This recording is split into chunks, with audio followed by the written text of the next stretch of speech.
Un nouveau roman de Philippe Janeda et c'est la promesse d'une plongée dans un fait divers qu'il va décortiquer en long, en large et en travers. Pari réussi ou raté en cette rentrée littéraire, je vous dis tout dans cette vidéo. Salut à tous, dans cette nouvelle vidéo, je vous parle du nouveau roman de Philippe Janeda, La désinvolture est une bien belle chose, qui paraît ce 21 août aux éditions Mialet-Barreau. Lorsqu'il écrit son précédent roman, Philippe Janeda tombe par hasard sur l'histoire d'une jeune femme qui, en 1953, s'est jetée par la fenêtre de sa chambre d'hôtel.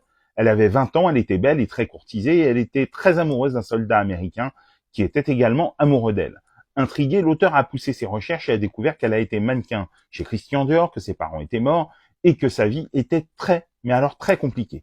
Sur Internet, il découvre une photo d'elle dans un café où elle est entourée de nombreux jeunes gens. Il se procure tant bien que mal un album de photos, Love on the Left Bank, réalisé dans ce café à cette période par un photographe hollandais, Ed van der Elsken. Sur ces photos, Philippe Janeda est très touché d'y découvrir de nombreux jeunes qui semblent désœuvrés et qui s'étaient trouvés dans ce café à un havre de paix où ils passaient tout leur temps, avec notamment à leur côté un certain Guy Debord, qui deviendra le créateur du situationnisme. Il décide alors de chercher à savoir qui étaient ces jeunes, ce qu'ils sont devenus, et quelle fut leur trajectoire après tout ce temps passé dans ce café, au cœur de Saint-Germain-des-Prés, appelé chez Moineau. Mais aussi de découvrir ce qui a poussé cette jeune fille de 20 ans à sauter par la fenêtre. Parallèlement, et pour contrebalancer la noirceur de ses découvertes, il se décide à faire le tour de France par ses bords, de Dunkerque à Maubeuge, en voiture, et y découvre des hôtels, des bistrots et des restaurants, fruits d'anecdotes savoureuses et drôles.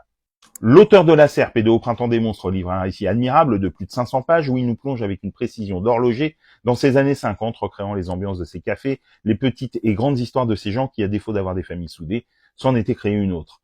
Les recherches de Janeda pour dévider la bobine du temps en font un détective amateur de tout premier ordre, son appétence pour les archives, pour le moindre indice qui lui permet de découvrir du plus anecdotique au plus précieux, est fascinante, et sa manière de raconter et peindre à la fois une époque et ceux qui en font partie est incroyable. La façon dont, en partant de rien, il fait revenir dans la lumière l'existence de Jacqueline Harris, dite Kaki, est digne d'admiration, et son humour pince sans rire contrebalance la noirceur de l'ensemble.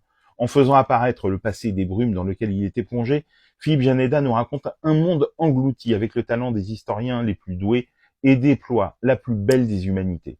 Si parfois l'interminable liste des noms cités nous étourdit, elle ne gâche pas le plaisir d'en savoir plus sur ces moineaux égarés dans le bistrot du temps passé. La désinvolture est une bien belle chose de Philippe Janeda sort aux éditions Mialet-Barreau le 21 août. Dites-moi en commentaire si vous l'avez lu et ce que vous en avez pensé. Et sinon, si cette vidéo vous a donné envie de le découvrir. Et pour des conseils ciné, séries, livres, n'oublie pas de t'abonner.